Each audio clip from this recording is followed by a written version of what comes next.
নমস্কার, আমি the crazy Bong podcaster আজকে একজন বিখ্যাত পরিচালককে আমাদের স্টুডিওতে পেয়ে গেছি, যিনি ক্লেম করেছেন যে ইনি সত্যজিৎ রয় এবং ঋত্বিক ঘটকের থেকেও অনেক বড় বড় মাপের পরিচালক, কিন্তু তিনি টলিউডে বড়ই আন্ডাররেটেড। আপনারা কি বুঝতে পারছেন যে আমি কার কথা বলছি? ইয়েস, আপনারা ঠিকই হয়তো গেস করেছেন, আমি সিসির কথা বলছি। CC is none other than mister Chodu Chakraborty. চদুদা, তোমাকে ওয়েলকাম জানাই আমাদের পডকাস্টে, আমাদের এই বিখ্যাত পডকাস্ট যার নাম দ্য ক্রেজি বং পডকাস্টার, যার প্রচুর প্রচুর প্রচুর সাবস্ক্রাইবার্স। ধন্যবাদ ধন্যবাদ ধন্যবাদ। আসলে আমি সিনেমাটাকে না একটা জাস্ট অন্য উচ্চতায়, অন্য লেভেলে নিয়ে গেছি। আজকে যদি রয়, ঘটক ওরা বেঁচে থাকতো না, তাহলে আমার সিনেমার ট্রেলার দেখেই হতবাক হয়ে যেত, মাথা ঘুরে পড়ে যেত। I ভাউচ on it. বুঝলি? ও তাই নাকি জুদা? তাহলে তোমার শেষ ছবি, যার নাম ছিল ছেঁড়া কাঁথা মোটা মাথা, সেটা IMDb রেটিংয়ে মাত্র 1.5 রেটিং পেয়েছে। সেটা কেন হলো? দর্শক তো বলেছে এটা একটা 3 ঘন্টার টর্চার ছিল, তারা যেন আর কি ভীষণ টর্চার্ড ফিল করেছে সিনেমা হলের ভিতরে, এমনকি ঘুমও আসছিল না তাদের। আরে দূর, IMDb কি বুঝবে রে আমার সিনেমা? আমার ছবি বোঝার ক্ষমতা IMDbর আছে, আর ওরা তো বেটারা চামচার দল।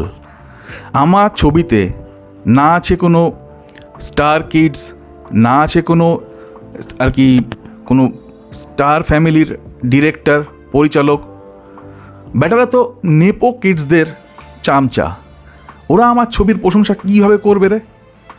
আরে প্রশংসা করতে গেলে না কলিজা থাকা দরকার, ব্রেন থাকা দরকার, বুদ্ধিতে না একটুখানি জল দিতে হয় বুদ্ধির গোড়ায়, তবে আমার ছবিটা বোঝা যায়।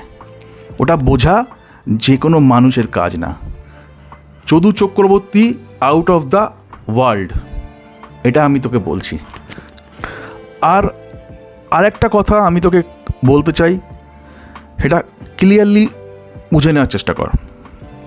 আমার ছবি হলো ভবিষ্যতের ছবি। এখন ভবিষ্যৎ দেখে যদি কারোর ঘুম পেয়ে যায়, তাহলে আমি কি করতে পারি? সেটা ভবিষ্যতের দোষ, এটা আমার দোষ নয়। বুঝতে পারছি। তার মানে আপনি এটাই বলতে চাইছেন যে আপনার ছবি খারাপ নয়, কিন্তু দর্শক বাজে, দর্শক বুঝতে পারে না আপনার ছবিকে, তাই তো? দর্শক হলো গরু গাধা, IMDb হলো ছাগলের দল, এটাই তো আপনি মিন করছেন। আরে হ্যাঁ, আমার ছবি হলো ইন্টেলেকচুয়াল ছবি, ইন্টেলেকচুয়াল। বাংলায় আছে একটাও ইন্টেলেকচুয়াল দর্শক? বলতো, সত্যি কথা বল, বাংলায় একটাও ইন্টেলেকচুয়াল দর্শক আছে যে আমার ছবি বুঝবে? তারা যত সব ছাগল পাগলের দল।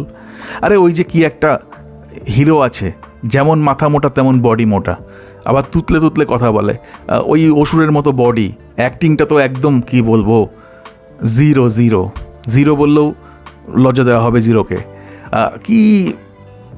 কি ত্রিদেব না কি নাম, ওই একটা কি মুভি করেছে রিসেন্টলি, ছুমকেতু না ফুমকেতু, সেই এখন। আরে মাথার চুল ছিঁড়ে ফেলবি, কিচ্ছু বুঝবি না, কোনো স্টোরি আছে? আর আমার ছবিটা হলো না একটা অন্য লেভেলের। আমার ছবি নিয়ে হলিউডে রিসার্চ হয়, তুই জানিস? হ্যাঁ, এমনি না আমি কলার উঁচু করে আসিনি এখানে। চদু চক্রবর্তী এমনি কলার উঁচু করে ঘুরে বেড়ায় না, আমার ছবি নিয়ে হলিউডে রিসার্চ হয়। স্টিভেন স্পিলবার্গ সে আমাকে কল করে বলে কে you should not come to Hollywood, otherwise you will be killed, because there are crowds, they are crazy about you, they want to catch hold of you. তারা নাকি আমার জন্য এতটাই ক্রেজি যে যদি দল বেঁধে আসে তাহলে নাকি আমি পায়ে চাপা পড়েই মরে যাবো, তাই জন্য আমাকে ওখানে যেতে বারণ করে। বুঝতে পারছিস? আমার ছবি বোঝা অত সহজ ব্যাপার না। আর বাংলা বোঝে ওইসব তোতলা অ্যাক্টার, মাথা মোটা অ্যাক্টার, তাদেরকে বোঝে, ঠিক আছে? তাই জন্য তাদের ছবি ভিড় করে দেখতে যায় ছাগলের দল যত সব। চদু চক্রবর্তীর ছবি যে কোনো মানুষের বোধগম্য হওয়ার ব্যাপার না। ওটা বুঝতে গেলে না একটু আইনস্টাইন লেভেলের ব্রেন থাকা দরকার, আইকিউ লেভেলটা একটু হাই থাকা দরকার, হাই। আচ্ছা সিসি, এটা বলো, এসব তো হলো, কিন্তু এখন তোমার নাম হেডলাইন তৈরি করেছে, তুমি নাকি কাস্টিং কাউচে জড়িত ছিলে, সে ব্যাপারে তোমার কি মতামত?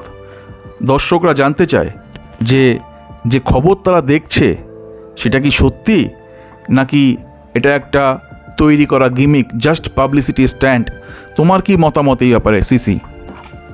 আরে ওসব হলো যত সব বুজরুকি publicity stunt, cheap publicity stunt.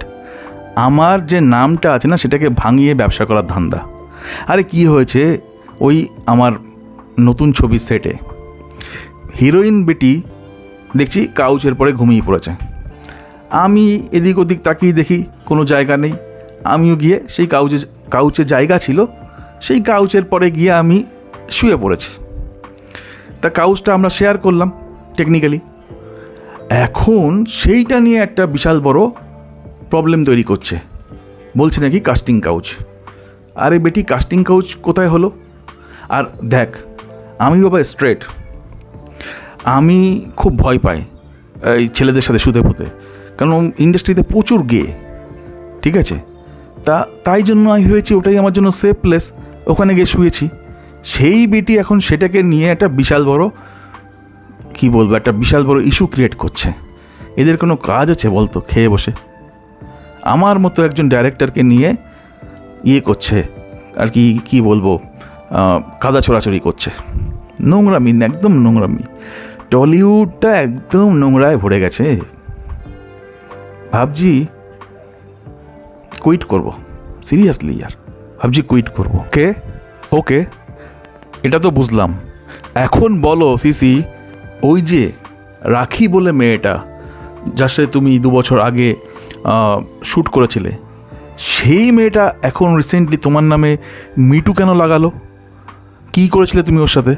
Me too কেসটা কেন দিল তোমার নামে? Please explain to our audiences. CC, audience জানতে চাই, প্লিজ এক্সপ্লেন, চুপ করে থেকো না। আরে সেটাও তো একটা চক্রান্ত, জঘন্য চক্রান্ত আমার বিরুদ্ধে, চদু চক্রবর্তীর বিরুদ্ধে। আরে ওই মেয়েটা, ও আমার কাছে হিরোইনের রোল চেয়েছিল, তা আমি ওকে হিরোইনের রোল দিইনি, আমি ওকে দিয়েছি হিরোইনের মায়ের রোল। সেটাই ওর মনের মধ্যে একটা রাগ ছিল। তা সেটা তো আমি তখন বুঝতে পারিনি, তখন ওর কাজ নেই হাতে, কাজের দরকার ছিল, কাজ দিয়েছি। এইবার কি হয়েছে, একদিন দেখছি সেটে, আমরা তখন আউটডোরে গেছি শুটিং করতে, সেটে দেখছি ওর পিছনে একটা মৌমাছি এই হুল ফোটাতে যাবে যাবে যাবে যাবে, তার আগে আমি পাড়াং করে থাপ্পড় মেরে মৌমাছিটাকে মেরে দিয়েছি। আমার ইন্টেনশন কিন্তু ওর পেছনে টাচ করা ছিল না। আমার ইন্টেনশন যে মৌমাছি কামড়াবে, জ্বর টর আসবে, আবার হচ্ছে তোমার শুটিংয়ে ডিলে হবে, প্রডিউসারের ক্ষতি হবে, তাই জন্য আমি মৌমাছিটা মেরে দিয়েছি। কিন্তু ওই যে ওর ভিতরে রাগ ছিল, হিরোইনের রোল চেয়েছিল, আর দিয়েছি হিরোইনের মায়ের রোল। এখন যেই আমি মেরেছি ওই মৌমাছিকে, সেইটাকে নিয়ে মিটু ফিটু কিসব নাকি কেস ফেস করেছে আমার এগেনস্টে। বুঝতে পারছিস? এইগুলোকে বলে সেই কী যেন একটা বাংলায় কথা আছে, আসলে আমার না বাংলাটা আমার ভালো আসে না, ওই কী একটা কথা আছে বাংলায়, হ্যাঁ, শূন্য মস্তিষ্ক শয়তানের হাতিয়ার। কাজ নাই তো না, বেকার বসে আছে, কেউ ডাকে না শুটিংয়ে, তাই জন্য এইসব আলতু ফালতু জিনিস করে যদি কিছু রুটি রোজগার করা যায় তার চেষ্টা। আমার নাম ভাঙিয়ে খাওয়া রে, আমার নাম ভাঙিয়ে খাওয়া, বুঝলি ব্যাপারটা? সিসি, আমি দুহাত জোর করে তোমাকে ধন্যবাদ জানাই আমাদের পডকাস্টে আসার জন্য, এবং তোমার একদম কম দামি সময় আমাদেরকে দেওয়ার জন্য, আর এত খোলাখুলি সমস্ত কথা বলার জন্য তোমাকে অনেক ধন্যবাদ জানাই।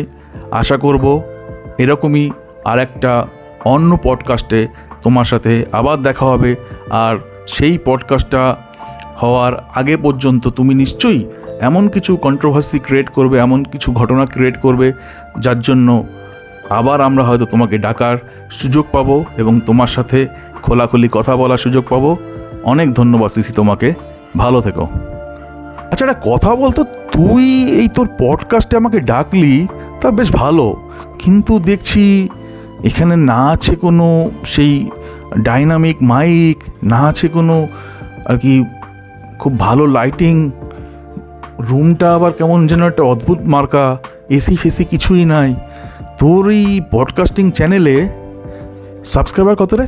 ইনকাম ফিনকাম হয় তো এখান থেকে নাকি নাকি সিম্পলি করছিস এরকম কিছু করতে হবে তাই করছিস? তা চৌদা, তোমার আশীর্বাদে চ্যানেলের গ্রোথ বেশ ভালোই, এবং we have a strong subscriber base. এই বলতে গেলে 1 মিলিয়ন এর থেকে 1 কম। কি কি বলছিস?